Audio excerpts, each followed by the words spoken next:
Iremos estudar Teoria Geral dos Contratos.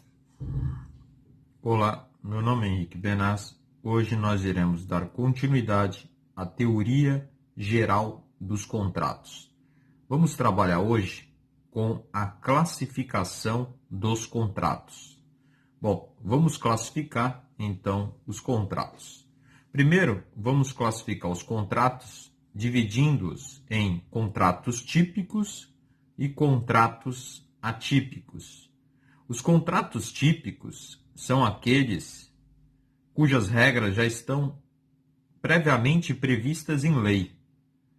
Portanto, o contrato típico é aquele em que as regras já estão previstas na lei, não cabendo então às partes em tese modificá-las.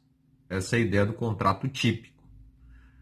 A vantagem do contrato típico é que, mesmo as partes não prevendo determinada cláusula no contrato, não vai ter problema. Por quê? Porque a lei já regula aquela situação. Portanto, a lei já resolve o problema. Agora, nós temos também o chamado contrato atípico. No contrato atípico, as regras contratuais são criadas pelas partes. Portanto, cabe às partes o que? Criar as regras desse contrato. A desvantagem do contrato atípico é que exige das partes um maior detalhamento na elaboração do contrato. Se as partes esquecerem de ajustar alguma regra com base na sua vontade, não existe uma lei disciplinando aquela situação específica. E isso vai dificultar a interpretação daquele contrato, justamente por não haver uma lei disciplinando, regulando aquela situação. Portanto, o contrato atípico vai exigir o quê? Maiores detalhes, minúcias no contrato. Por força do artigo 425 do Código Civil, o contrato atípico deve observar as mesmas regras do contrato típico, ou seja, as regras gerais do contrato eu aplico também ao contrato atípico. Isso está no artigo 425 do Código Civil, que diz: é lícito às partes estipular contratos atípicos, observadas as regras gerais fixadas neste Código. Então, as regras gerais relacionadas ao contrato são aplicáveis também aos contratos atípicos. Então, as disposições gerais do Código Civil atinentes ao contrato, eu aplico tanto ao contrato típico quanto ao contrato atípico. Por exemplo, eu vou aplicar, em relação aos contratos atípicos, os princípios que regem os contratos. Por exemplo, o princípio da autonomia privada, o princípio da boa-fé objetiva, princípio da função social do contrato, princípio da relatividade, da obrigatoriedade. Todos esses princípios são aplicáveis também aos contratos atípicos. Agora, o contrato atípico, ele se subdivide em contrato atípico propriamente dito e contrato atípico misto. O contrato atípico propriamente dito, o que são esses contratos atípicos propriamente ditos? São aqueles contratos em que as partes vão ajustar, criar as regras contratuais sem que haja uma similitude, uma semelhança com qualquer contrato típico previsto em lei, seja no Código Civil, seja em lei extravagante. Esse é o chamado contrato atípico propriamente dito, também chamado de singular. Agora, nós temos o contrato atípico misto. No contrato típico misto, como o próprio nome diz, ele é misto. Há uma mistura. As partes misturam as regras de contratos típicos, né, com outras regras que não encontram previsão em lei. Portanto, há uma mistura entre contrato típico e atípico, uma combinação entre contratos típicos, regras do contrato típico, com regras de contrato atípico. Essa é a ideia do quê? Do contrato atípico misto. Então, as partes misturam regras de um contrato típico com outras regras não previstas em lei, que são criadas pela parte de modo a descaracterizar a tipicidade do contrato. Essa é a ideia do contrato atípico misto. Não confundir com o contrato colegiado. Não, contrato coligado. No contrato coligado, há o que? Uma coligação de contratos completos, sendo que esses diversos contratos são autônomos, né?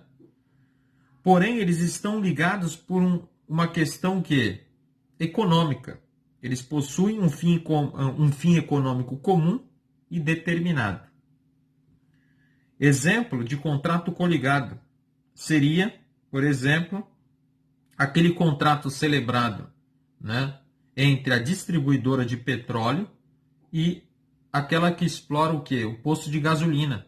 Geralmente ali envolve vários contratos, por exemplo, contratos que estão interligados, fornecimento de combustível, arrendamento de bombas, locação de imóvel, financiamento, ou seja, há vários contratos que estão interligados, estão coligados, né? Cada contrato constitui um contrato autônomo, um contrato completo. Essa é a ideia do contrato coligado. Bom, próxima classificação. Nós temos os contratos formais e não formais. Os contratos formais são aqueles em que a lei exige uma forma. A forma é da substância do negócio. As partes devem observar a forma prevista em lei, sob pena de nulidade do contrato. Exemplo, contrato de compra e venda de bem imóvel, cujo valor supera 30 vezes o maior salário mínimo vigente no país. Nesse caso, deve-se observar a escritura pública. Trata-se de um contrato formal. Exige-se uma forma específica. A forma é da substância do negócio. É a chamada forma ad solenitatem. Agora, existe também a chamada forma ad probationem. Na forma ad probationem, aquela forma é apenas para fins de prova, não para a validade do negócio. Exemplo, contrato de depósito. Eu posso fazer um contrato de depósito verbalmente? Sim, mas a forma escrita é importante para fins probatórios, para fins de prova. Próxima classificação. Os contratos podem ser consensuais e reais. Em regra, os contratos são consensuais. Os contratos consensuais são aqueles, né, que vão resultar do encontro de vontade entre as partes, do consenso. A partir do momento em que há o consentimento, o consenso entre as partes, o encontro de vontade, o contrato já nasce. A maioria dos contratos são do tipo consensuais. Agora, nós temos contratos denominados de reais. Os contratos reais são aqueles que exigem um algo a mais. Não basta o mero consenso, o mero encontro de vontade entre as partes. É necessário um ato posterior, chamado de tradição, de entrega da coisa. O contrato só se perfectibiliza, só se aperfeiçoa, só nasce com a entrega da coisa. É o exemplo do depósito, é o exemplo do contrato de depósito, né? É um contrato real, contrato de mútuo, contrato de comodato, são exemplos de contratos reais. Próxima classificação. O contrato pode ser oneroso ou gratuito. O contrato oneroso é aquele que vai gerar para ambas as partes vantagens e desvantagens. Em outras palavras, bônus e ônus. Há um sinalagma, há um equilíbrio nas prestações.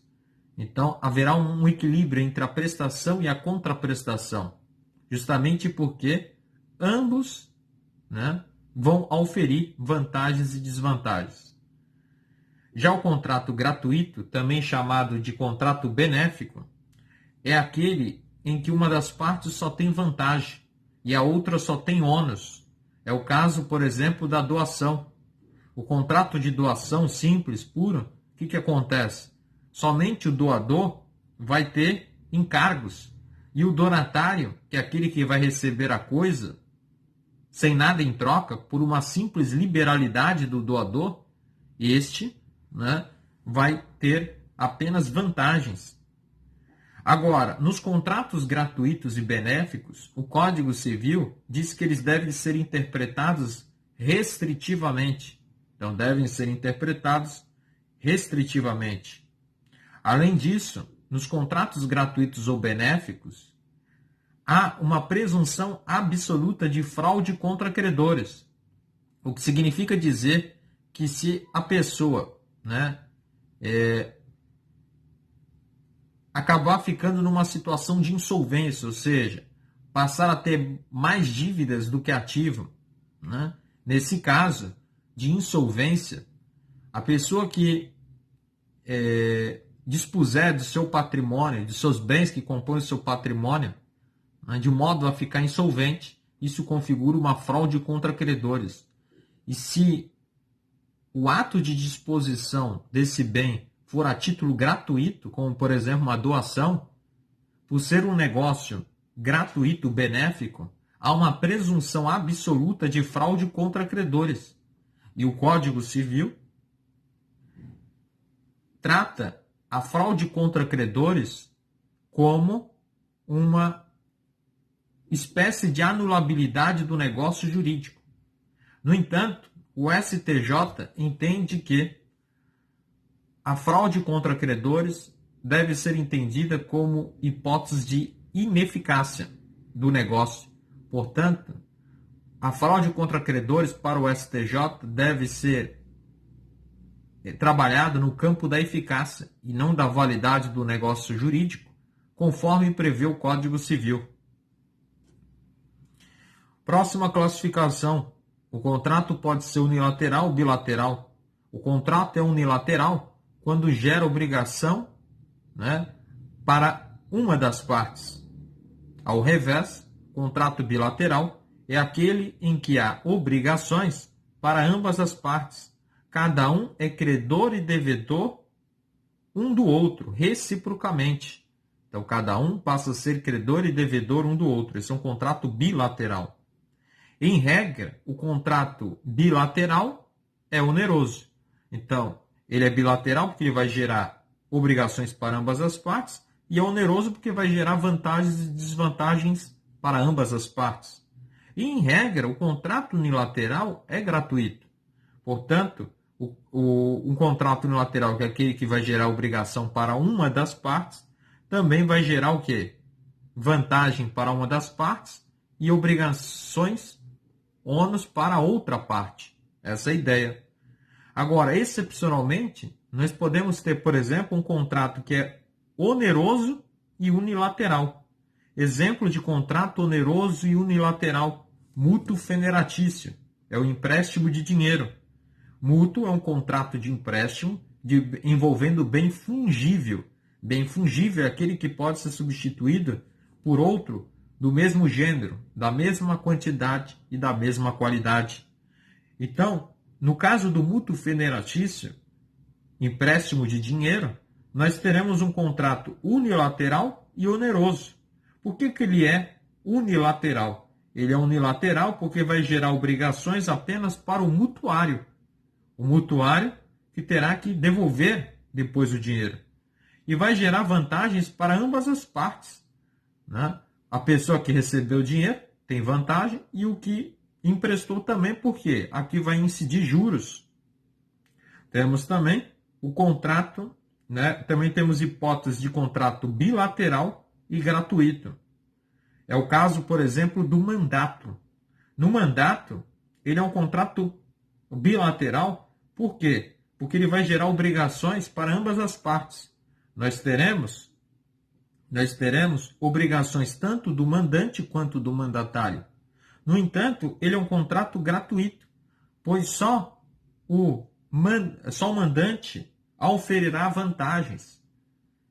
Já o mandatário terá ônus, né? Essa é a ideia. Então, veja, em regra, os contratos o contrato bilateral é oneroso e o unilateral é gratuito. Mas nem sempre. Nós podemos ter contrato unilateral oneroso, caso do mútuo federatício, e nós podemos ter contrato bilateral gratuito, o caso do mandato. Temos também uma classificação que é chamada de contrato bilateral imperfeito. O contrato bilateral imperfeito é aquele que nasce unilateral, ou seja, prima facie, num primeiro momento, né, no momento do nascimento do contrato, ele vai gerar obrigações apenas para uma das partes. Mas pode ser que durante a fase de execução, na fase de cumprimento desse contrato, nasça para outra parte obrigações também. É o caso, por exemplo, do contrato de comodato, empréstimo de bem infungível. Imagine, então, a situação em que eu empresto o meu veículo, que é um bem infungível. Bem infungível, como já vimos, é aquele bem que não pode ser substituído por outro do mesmo gênero, quantidade e qualidade. São bens, né, que, por suas peculiaridades, né, eles não podem ser substituídos por outros. Veja que, no caso do comodato, o comodante, que é aquele que empresta o veículo, né, ele, a princípio, né, o comodante, a princípio, ele vai ter o quê? Apenas o comodatário vai ter obrigações. Apenas o comodatário vai ter obrigações. Então, ele nasce unilateral. Agora, porque é um contrato que só se aperfeiçoa com a entrega da coisa, a tradição. Então, somente com a entrega, vamos supor, da chave, que representa a entrega do veículo, né, é que nasce o contrato de comodato.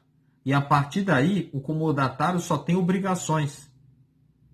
Mas veja que é possível que surja obrigação para o comodante também, durante a execução do contrato.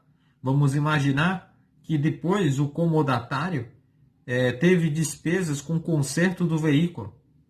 Nesse caso, o comodatário vai cobrar do comodante o ressarcimento dessas despesas que ele teve. Então veja que, eventualmente, um contrato que inicialmente era unilateral tornou-se, né, bilateral. Essa é a ideia.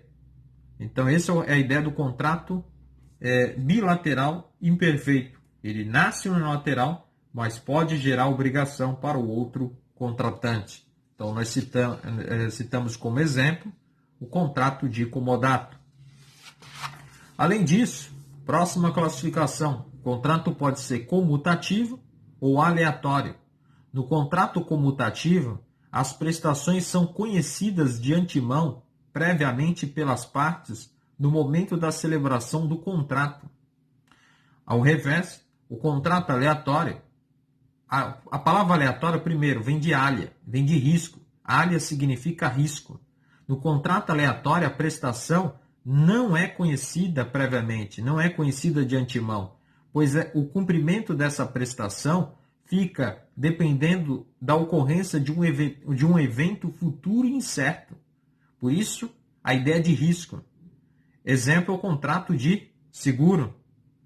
Agora, veja, o risco pode dizer respeito tanto à quantidade quanto à existência da própria prestação. Então, o risco pode dizer respeito à quantidade ou pode dizer respeito à própria existência da prestação. Próxima classificação. O contrato pode ser de execução imediata ou de execução diferida. O contrato de execução imediata é aquele em que o cumprimento, né, da prestação se dá, né, em ato contínuo ao nascimento do contrato. Então, o contrato já nasce e já é executado, já é cumprido.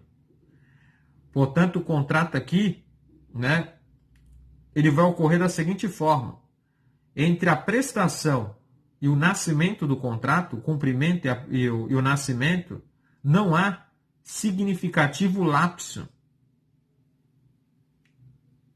Já o contrato de execução diferido é aquele em que o cumprimento ocorre num momento, o nascimento ocorre em outro. Portanto, o cumprimento do contrato vai ocorrer a termo. Entre a prestação, o cumprimento e o nascimento do contrato, existe, né, significativo lapso. Essa é a ideia do contrato de execução diferida. Próxima classificação: o contrato pode ser de execução instantânea e de execução ou de execução de duração. O contrato de execução instantânea é aquele em que a prestação, o cumprimento da prestação ocorre de uma só vez. Por isso que é de execução instantânea. O cumprimento da prestação ocorrerá de uma só vez, né? Esse contrato de execução instantânea pode ser de execução imediata. Nesse caso, a prestação vai ocorrer de uma só vez e logo após o nascimento do contrato. Ou pode ser de execução diferida. Nesse caso, o cumprimento da prestação vai ocorrer de uma só vez, porque ele é de execução instantânea, mas por ser de execução diferida, o cumprimento só vai ocorrer em momento posterior ao nascimento, à celebração do contrato. O contrato pode ser de execução de duração. O que é o contrato de execução de duração? A prestação é cumprida em várias parcelas. Esse é o contrato de execução de duração. Portanto, a prestação é cumprida em várias parcelas. A prestação é, portanto, dividida no tempo. Aqui cabe uma subdivisão. Nós temos contrato de execução de duração de prestação fracionada. O que é um contrato de execução de prestação fracionada? Aqui eu tenho uma única prestação que é dividida no tempo. Única prestação dividida no tempo. Esse é um contrato de duração de execução fracionada. Então, exemplo, carnê. Eu tenho uma única prestação que é dividida em várias parcelas. Já o contrato de execução de duração de trato sucessivo, também chamado de execução continuada, nesse caso nós vamos ter pagamentos periódicos. As prestações morrem e nascem a cada período de tempo. Cada pagamento feito pelo devedor tem um efeito liberatório em relação, né, ao débito correspondente àquele período. Exemplo, locação. A cada mês eu vou pagar o aluguel. Então, é um contrato de duração, de execução de duração, né? A prestação é dividida no tempo, mas é de trato sucessivo ou de execução continuada. Nós teremos vários pagamentos periódicos. A consequência do contrato ser de duração de execução continuada ou de trato sucessivo é que as parcelas pagas não serão devolvidas caso o contrato posteriormente seja invalidado. A invalidade do contrato não gera o efeito de obrigar a parte a devolver as prestações recebidas. Então, é o caso do aluguel. O efeito aqui é ex nunc, não retroage. As parcelas pagas, as prestações pagas, não serão devolvidas. Isso em se tratando de execução, de duração, de trato sucessivo ou de execução continuada, em que as prestações morrem e nasce a cada período de tempo, com uma certa periodicidade. É o caso do aluguel. Veja, invalidado o contrato de locação, o período em que a pessoa morou ali, ele vai ter que devolver o aluguel? Não. Próxima classificação. Os contratos podem ser paritários ou de adesão. Contrato paritário, também chamado de vis-à-vis. O contrato paritário é aquele em que as partes podem negociar as cláusulas do contrato. As partes participam da elaboração das cláusulas contratuais. Já os contratos de adesão são aqueles em que as regras contratuais são elaboradas por uma das partes, cabendo à outra aderir ou não àquelas cláusulas. Não há possibilidade de uma das partes debater ou modificar essas cláusulas, que são impostas pela outra parte. Para configurar um contrato de adesão, primeiro, tem que haver cláusulas previamente elaboradas. Segundo, apenas uma das partes é quem elabora as cláusulas. Terceiro, o contrato é feito de modo igual para todos. O contrato é feito de modo igual para todos. Então, essas são as 3 características de um contrato de adesão. Veja, se o contrato é feito de modo igual para todos, significa que esses contratos vão atingir toda uma coletividade, né? Vai atingir o direito de toda uma coletividade em virtude da ilegalidade, da abusividade da cláusula, o que vai permitir o ajuizamento de ações coletivas. Havendo cláusulas ambíguas, cláusulas contraditórias no contrato de adesão, aquela cláusula deve ser interpretada da forma mais favorável ao aderente, pois o aderente ele não teve participação na elaboração do contrato, então ele não pode ser prejudicado por isso. É o que dispõe o artigo 423 do Código Civil. Além disso, nós temos o artigo 424 do Código Civil, que diz: nos contratos de adesão são nulas as cláusulas que estipulem a renúncia antecipada do aderente a direito resultante da natureza do negócio. Veja que é nula aquela cláusula contratual, é nula a cláusula contratual e não o contrato como um todo. É nula a cláusula contratual quando o aderente abre mão de um direito que é da própria natureza, da própria essência do contrato. Eu tenho um exemplo aqui que, inclusive, né, é jurisprudencial. Nós temos o enunciado, a súmula 302 do Superior Tribunal de Justiça, que diz que é abusiva a cláusula contratual de plano de saúde que limita no tempo a internação hospitalar do segurado. Veja, essa cláusula é abusiva por quê? Porque nesse contrato de seguro de saúde, qual que é a finalidade? É tutelar a vida da pessoa. Como uma cláusula, né, que limita o tempo de internação, né, essa cláusula que limita o tempo de internação, ela vai de encontro, ou seja, ela ofende a própria natureza do contrato, porque ela vai de encontro à própria tutela do contrato, que é